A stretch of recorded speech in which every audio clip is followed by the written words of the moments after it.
Welcome to Space Age Rabbit. I dive into forgotten and short lived TV shows, and I also count down the top 10 hits from each year. So if that interests you, please consider subscribing. Today I'll be looking at some of the forgotten and short lived shows of 1965, and my only requirement was that these shows premiered in 1965. So let's get right to my list. First up, For the People.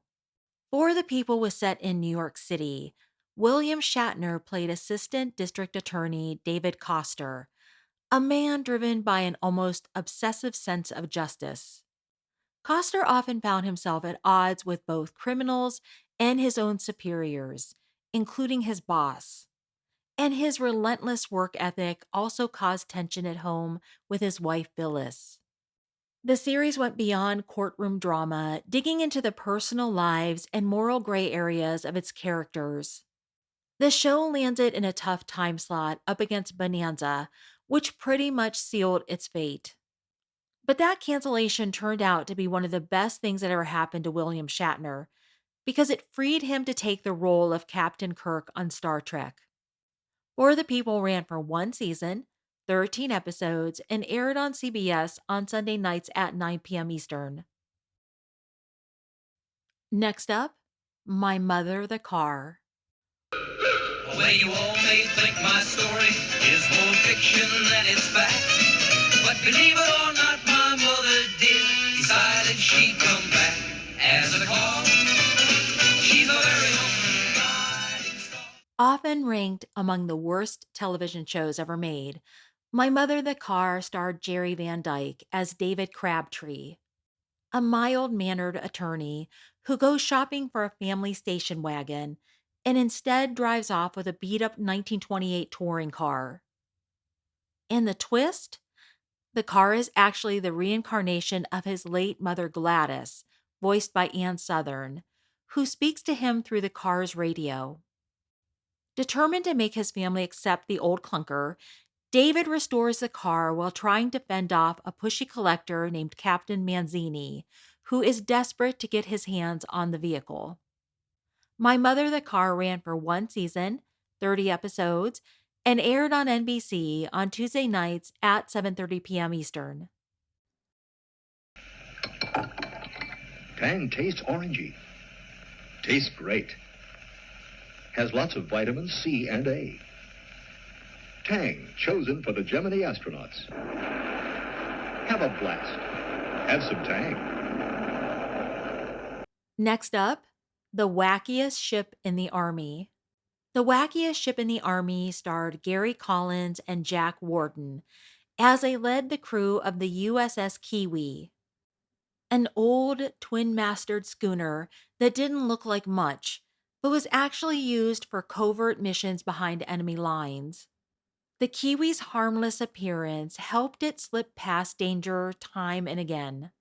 The series was loosely inspired by the 1960 film of the same name, starring Jack Lemmon and Ricky Nelson. The Wackiest Ship in the Army ran for one season, 29 episodes, and aired on NBC on Sunday nights at 10 p.m. Eastern. Next up, OK Crackerby. OK Crackerby starred Burl Ives as an incredibly wealthy widower from Oklahoma with three children. When the family decides to move to Palm Beach, Florida, they try to rent out an entire penthouse floor of an exclusive hotel. When the staff refuses to rent the floor to them, Crackerby simply buys the hotel. Wanting his kids to fit in with high society, he enrolls his children in an elite private school and hires a broke Harvard graduate to be their tutor. The two men spend most of the series butting heads over money and manners, while occasionally joining forces to take on the snooty Palm Beach residents. OK Crackerby ran for one season, 17 episodes, and aired on ABC on Thursday nights at 8:30 p.m. Eastern. Watch the fun on OK Crackerby starting Thursday night, September 16th, right here on ABC.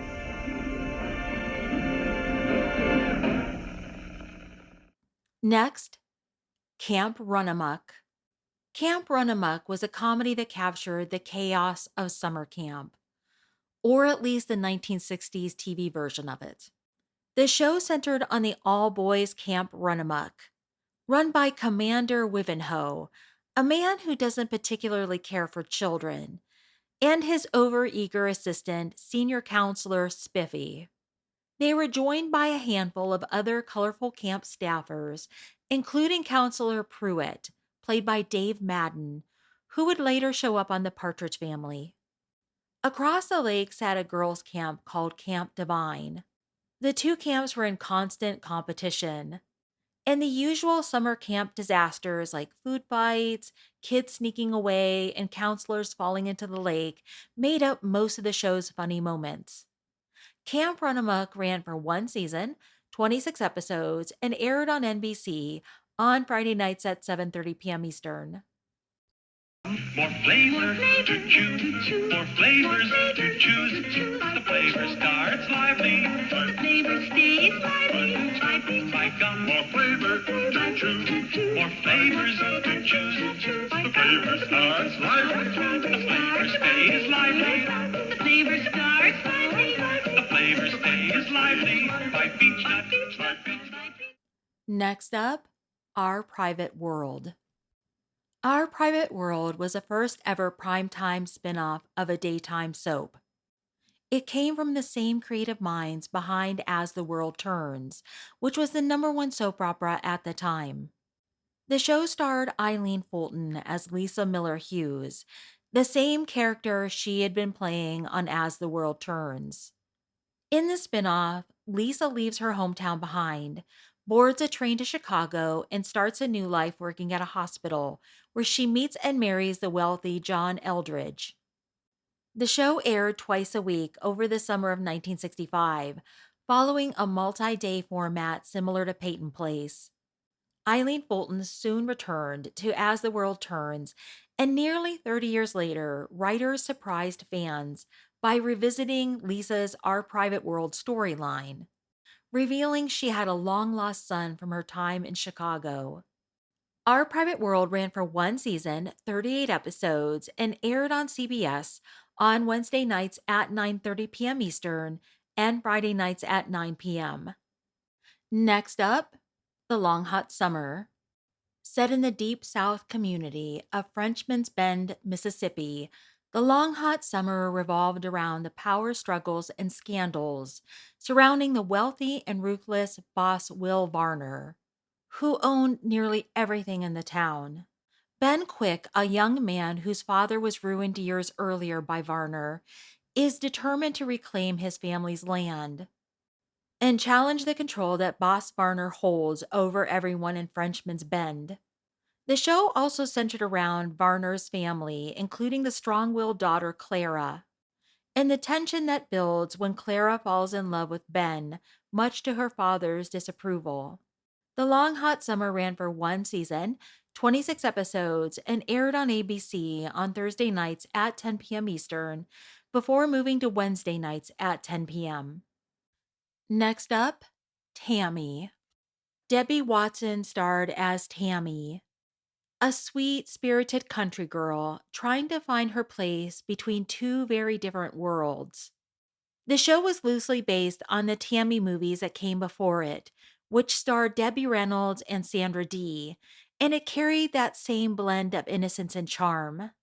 Tammy lives with her family on a bayou houseboat, but she goes to work as a secretary for a wealthy industrialist, and she's caught between the simplicity of her country life and the social snobbery of high society. Tammy ran for one season, 26 episodes, and aired on ABC on Friday nights at 8 p.m. Eastern. So that's what I have for this video. If you enjoyed this video and like this sort of content, please subscribe, and thank you so much for watching. it's Tressie. Her hair grows. Roll a Tressie roller, give it a whirl. Take a Tressie curler, give her a curl. It's fun to set and style.